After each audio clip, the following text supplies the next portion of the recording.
and welcome to Little Learners.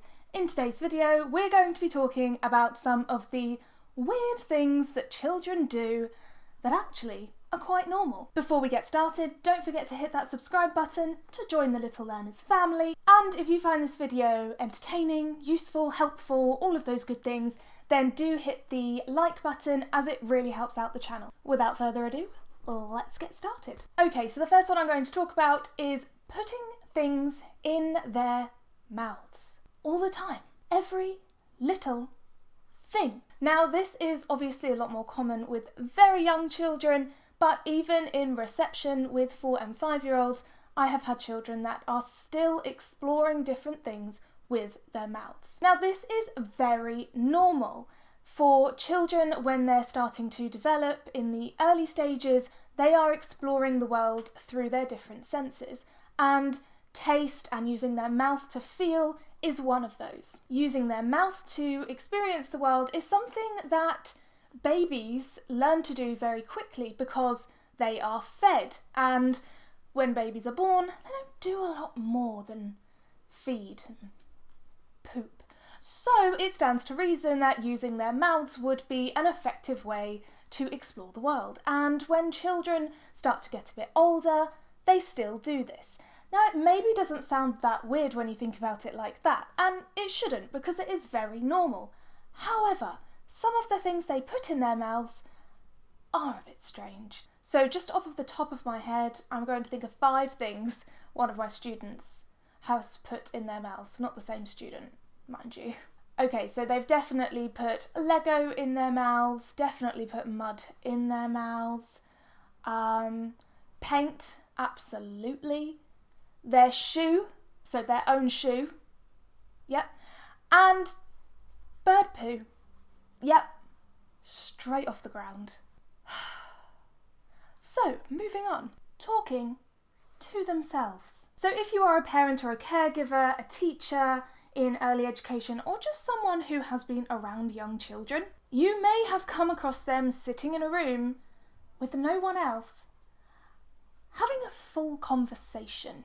Now, if you saw an adult behaving in this way, you would be slightly concerned, perhaps. Unless you're doing a creative writing master's like I am, in which case I sit in a room and talk to myself quite a lot. However, this is completely normal, for me as well as the children. So yes, while at first it may seem alarming that a child is sitting talking to themselves, or you may have convinced yourself your child is talking to a ghost in your house because they are having a conversation with someone you cannot see, this is perfectly normal.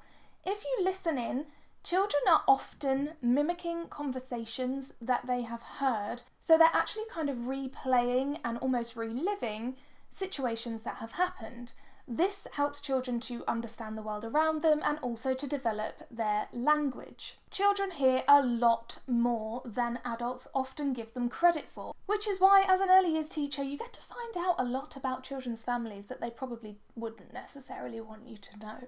Such as, on seeing a wine bottle gifted to me from another parent, one of the children said, "Oh, my mummy has that special medicine every night."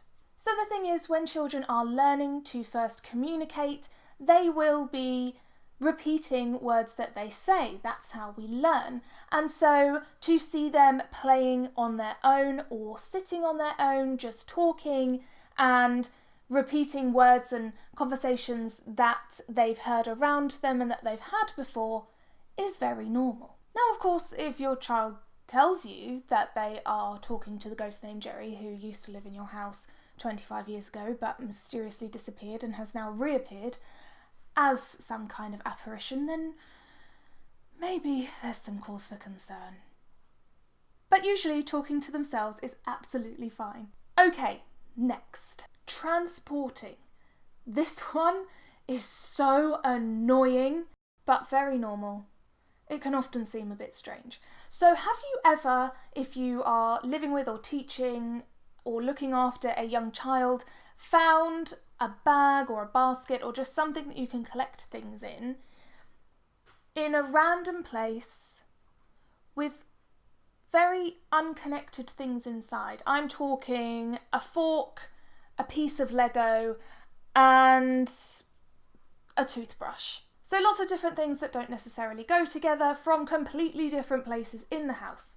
Think about in a classroom when you have so much stuff and then children get baskets and bags and they take things from all over the classroom and put it in their bags and then they take it to another place and then they put more things in it and then they go and hide it in the reading corner and then you find them and you have to put all of the things back. It's completely normal, if not a little bit irritating. So the reason this is normal is because children are again exploring the world around them. Sometimes this might be part of their play. So I've had lots of children who are going on a treasure hunt and they find bits of treasure around the classroom and collect it. They might pretend that they're at a supermarket and that's why they're going around getting lots of things. But also it can just be about exploring the different things around the classroom and taking a little bit of ownership of them and making your own little collection, and collecting we will get onto in a moment. The things that they put in their transporters, so their baskets or their bags or whatever it is,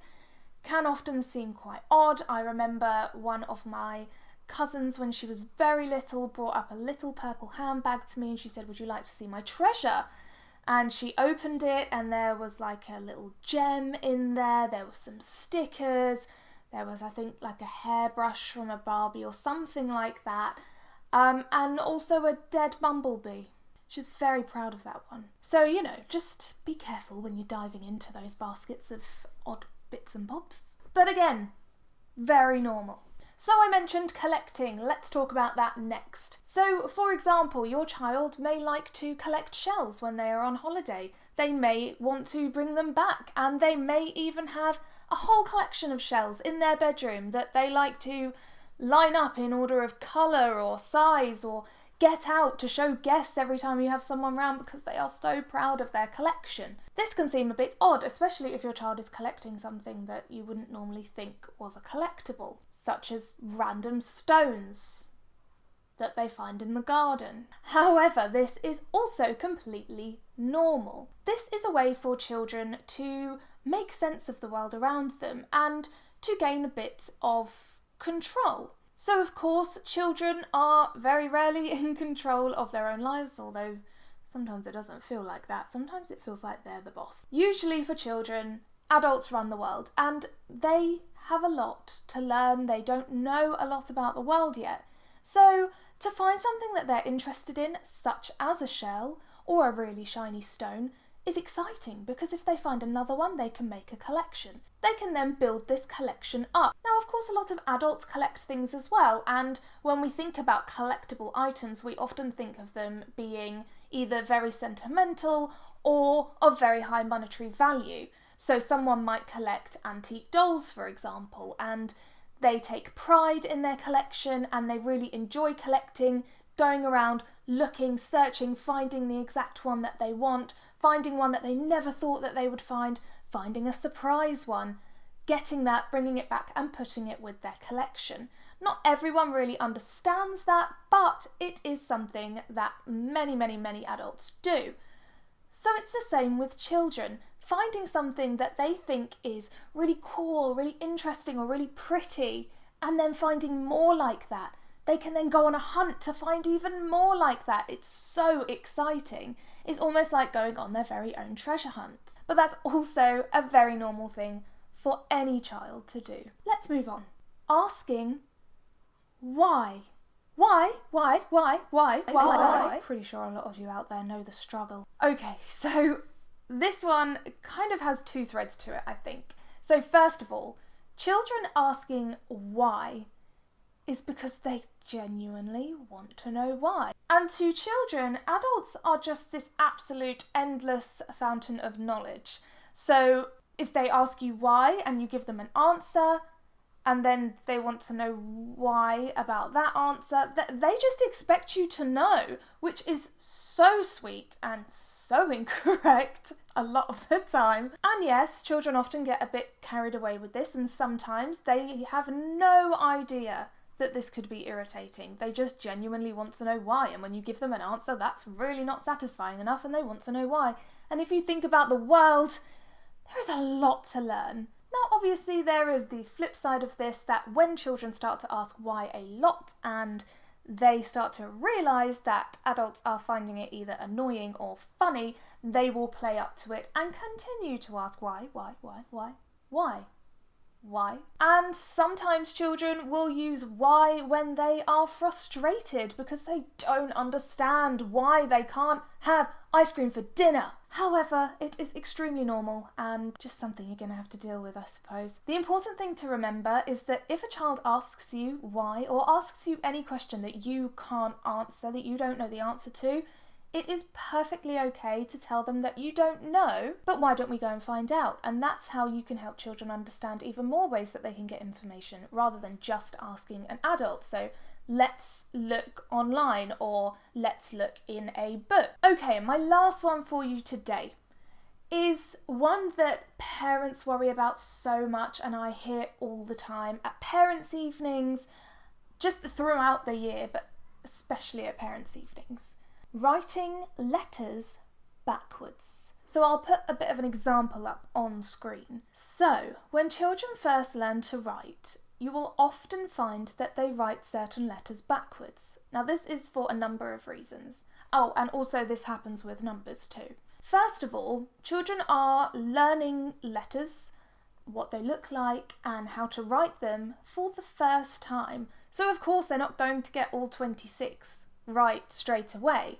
That's totally understandable. The second thing is that in our alphabet, in the English alphabet, unfortunately, we have some letters that aren't that distinguishable from each other. So if you think about a B and a D, they are the opposite of each other, and you will constantly see children who are learning to write using B and D when they should have been using the other one. Add P and Q into the mix and it is really confusing. When you think about it, it is a developmental thing and really nothing to worry about. If you are concerned, then do speak to your child's teacher about it.